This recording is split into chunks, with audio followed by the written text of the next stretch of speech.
Very good afternoon to all of you guys. मेरे एक student है जो कि जालना महाराष्ट्र से हैं। रंजीत आप? यस सर, जालना महाराष्ट्र इनका से। मैं इंटरव्यू लेने जा रहा हूँ बैंक ऑफ बड़ौदा एलबीओ का। आप लोग देख रहे हैं मॉक इंटरव्यूज चल रहे हैं चैनल पे। आज जिन बच्चों का जीपीओ का इंटरव्यू है, मतलब सॉरी रिटर्न एग्जाम है, आप सब लोग को ऑल द बेस्ट। एग्जाम चल रहा होगा, 12:30 बजे से था या ख़त्म हो गया होगा। कुछ मेरे स्टूडेंट हैं, कुछ बाहर के स्टूडेंट हैं, और जो B B L B O के बच्चे हैं उनको भी ऑल द बेस्ट। 5 से इंटरव्यू स्टार्ट है। मॉक सुने, मेरा नंबर है 7503235358। इस साल बहुत लेटरल एंट्रीज आने वाली है, एसबीआई सीबीओ हो या और भी बहुत सारी हो, तो आप मेहनत करें, सुपर 50 गुरुकुल से हेल्प लें। मैं एक कमिन सर से स्टार्ट कीजिए खड़े खड़े। May I come in sir? Yes please come. Good afternoon sir. Very good afternoon, please have a seat. Thank you sir. Thank you for giving this opportunity sir me. मैंने अभी introduction देने के लिए नहीं बोला रंजीत, वेट करो, अभी मैंने इंट्रोडक्शन देने कहाँ बोला। आप किस बैंक में जॉब करते हैं? सर मैं आईसीआईसीआई बैंक में वर्क कर रहा हूँ लास्ट 7 ईयर से। आईसीआईसीआई बैंक में लास्ट 7 ईयर से, ठीक है। Yes sir. आऊँगा इंट्रोडक्शन पे। कभी कभार वर्किंग बच्चों से वो इंट्रो नहीं लेके सीधे वर्क प्रोफाइल से शुरू करते हैं, तो आप मुझे बता दीजिए आपका जॉब प्रोफाइल क्या है। सर मैं इंस्टीट्यूशनल बैंकिंग में as a institutional relationship manager हूँ, जहाँ पर मैं इंस्टीट्यूशनल क्लाइंट देख रहा हूँ, कस्टमर सर्विसेज प्रोवाइड करता हूँ, कंप्लेंट्स एंड प्रोसेसेस फॉलो करता हूँ, और बिजनेसेस सोर्स करता हूँ बाहर से, और क्रॉस सेलिंग भी हम करते हैं काउंटर के ऊपर। साथ ही साथ हम सर अकाउंट प्रोसेस भी करते हैं यहाँ से। मैं आता हूँ आपके वर्क प्रोफाइल पे। आप अपने बैंक का टैगलाइन हेडक्वार्टर चेयरमैन जिसमें कार्यरत हैं, ब्रांच में है कि रीजनल ऑफिस में? सर मैं ब्रांच में हूँ। तो कौन से कस्टमर मेजर आते हैं? आपके बैंक का कासा कितना है, एनपीए कितना है, हेडक्वार्टर से शुरू करते हुए टैगलाइन चेयरमैन सब कुछ बताइए। सर मैं आईसीआईसीआई बैंक लिमिटेड में वर्क कर रहा हूँ। आईसीसीआई नहीं होता है, आईसीआईसीआई। हाँ, बैंक। जल्दी जल्दी में बच्चे गलती करते हैं। चलो। यस, मैं आईसीआईसीआई बैंक में वर्क कर रहा हूँ, जिसका टैगलाइन है ख्याल है आपका, और हेडक्वार्टर है sir Mumbai BKC Bandra complex में, बांद्रा कुर्ला कॉम्प्लेक्स में, सॉरी सर। इसके जो चेयरमैन है प्रदीप कुमार सिन्हा, ये चेयरमैन है, और MD and CEO Sandeep Gupta sir है। गुड। और जो मैं ब्रांच में वर्क कर रहा हूँ सर, मेरे पास अंडर में से टोटल 5 ब्रांचेस है जहाँ पर मैं वर्क करता हूँ। मैं अभी जो मेजर ब्रांचेस में जो मेरी बेस ब्रांचेस है वो मेरी अम्बिजोगई ब्रांच है, और मेरी जो अदर ब्रांचेस है वहाँ के भी मैं क्लाइंट हैंडल करता हूँ। हमें यहाँ पर सर मेरी जो बेस ब्रांचेस है उसका जो अगर कासा देखते हैं तो 60 करोड़ के आसपास कासा है। एनआरआई वगैरह भी आते हैं क्या ब्रांच में? नहीं सर, ये थोड़ा रूरल है तो एनआरआई कस्टमर थोड़ा ओके, ठीक है। बता रहे थे कासा इतना है, कंटिन्यू। 60 करोड़ कासा है सर अम्बिजोगई ब्रांच के। अदर जो क्लाइंट है वो सब अगर मिलते हैं तो टोटल कस्टमर मेरे 480 कस्टमर के आसपास है। करंट अकाउंट सेविंग अकाउंट में क्या डिफरेंस है? Current account actual sir business purpose के लिए होता है, और करंट अकाउंट में बैंक ब्याज नहीं देती है, और करंट अकाउंट में अनलिमिटेड ट्रांजैक्शन प्रोवाइड करती है बिजनेस पर्पजेस के लिए बैंक। लेकिन सेविंग अकाउंट में अगर हम देखते हैं तो सेविंग अकाउंट जो है एक सेविंग पर्पज के लिए होता है, इसमें ट्रांजैक्शन लिस्ट रिस्ट्रिक्टेड होते हैं। यहाँ पर जो है उस क्लाइंट को, कस्टमर को हम इंटरेस्ट प्रोवाइड करते हैं, जो भी हमारा जो रिटर्न जो भी मेंटेन रहता है बैलेंस उस पर आरडी पे ये इंटरेस्ट कैलकुलेशन होता है। आरडी और एफडी को हम जोड़ दिए, और करंट अकाउंट और सेविंग दोनों को, चारों को जोड़ दिए, तो इसको बैंक के फॉर्मेट में क्या नाम देते हैं? अगर हम करंट अकाउंट और आरडी एफडी अगर हम टोटल कासा बैलेंस को जोड़ते हैं तो इसे एनडीटीएल हम बोलते हैं sir. Good boy, time liability. Good boy. Bank के लिए ज्यादा कासा होना फायदेमंद है, या लोन अगर देता रहे लेकिन नए कस्टमर ना आए, कासा बढ़ता ना रहे, तो समझाइए मुझे। सर इसमें कैसा है ना सर, अगर हम देखते हैं तो बैंक के लिए दोनों भी फायदेमंद है और दोनों भी इम्पोर्टेंट है। अगर बैलेंस कासा नहीं आएगा तो बैंक लोन प्रोवाइड नहीं कर पाएंगी, और जो प्रोविजंस है वो प्रोविजन मेंटेन नहीं कर पाएगी। लेकिन अगर बैंक लोन भी नहीं दे पाएंगी तो बैंक को रिटर्न भी नहीं आएगा, जो रिटर्न कमाने वाला है बैंक, रिटर्न आने वाला है वो कम हो जाएगा। सो इसलिए दोनों भी मोस्ट इंपॉर्टेंट है। जब भी बैलेंस लायबिलिटी बढ़ेगी तो बैंक एसेट बढ़ाती है इसके ऊपर। Good, very good. आप जिस बैंक में हैं उस बैंक को टू बिग टू फेल में काउंट करते हैं। टू बिग टू फेल का दूसरा नाम क्या है, और ये 3 कौन से बैंक इसमें आते हैं? सर ये डोमेस्टिक इम्पोर्टेंट बैंक है जो आरबीआई के अनुसार है।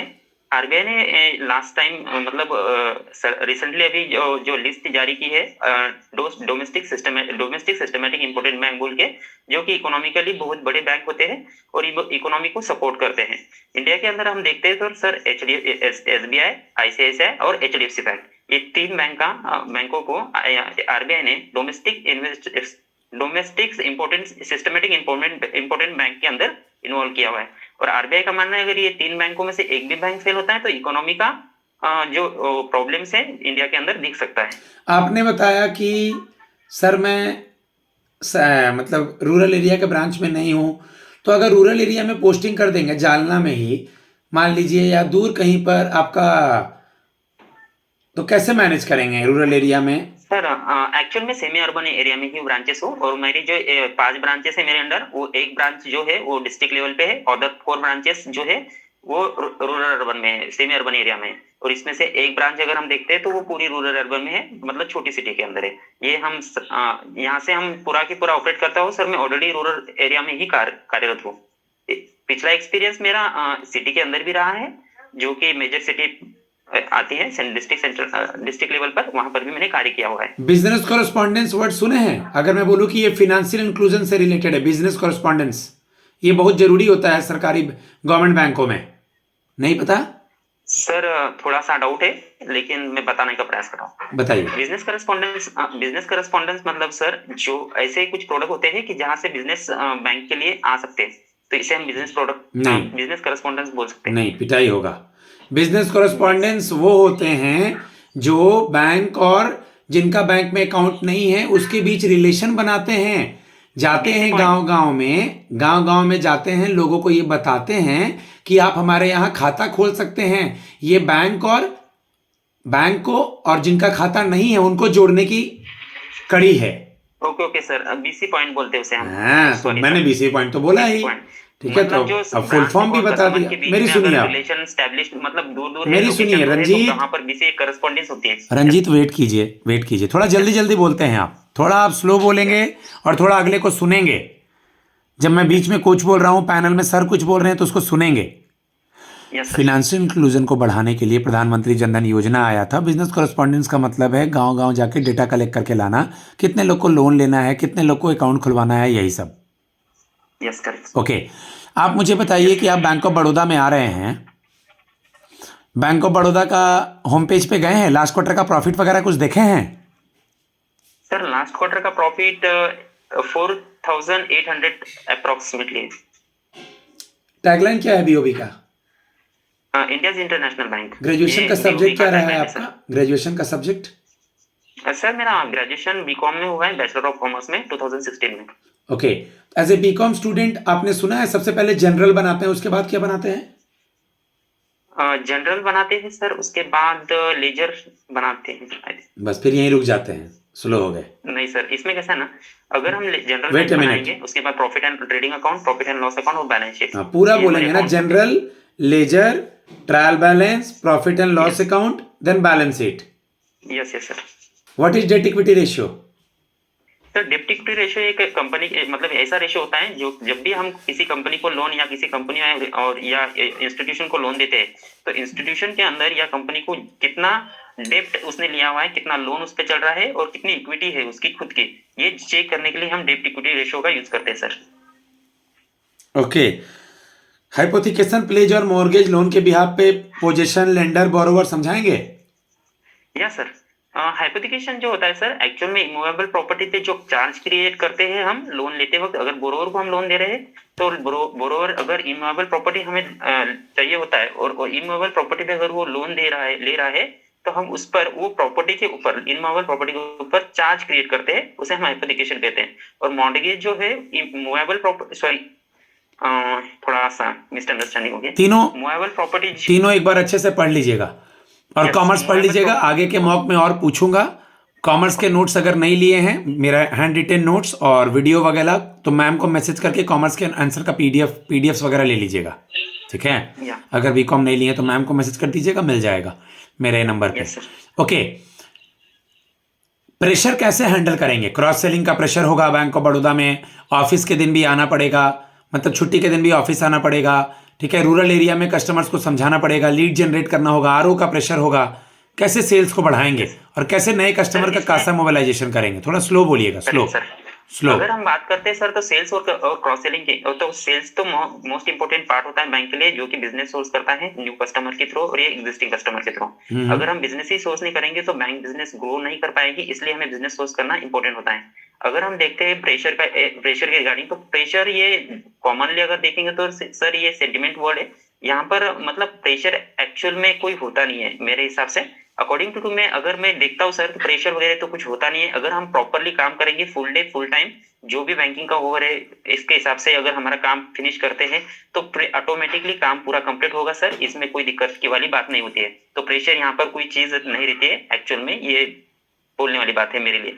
Good, very good. थोड़ा स्लो बोलेगा रंजीत, बहुत जल्दी जल्दी राजधानी की तरह बोलता है। बस मैं एक दो सवाल के क्वेश्चन के बाद फीडबैक दूंगा क्लोज करने के बाद। आज का फ्रंट पेज देखे थे आप? नहीं सर, देखने पाया। मॉक के पहले देखना है, मैं क्लास में बताता हूँ, मॉक में चिल्लाता हूँ, गलत बात है ये। पॉजिटिव पे सिस्टम क्या है?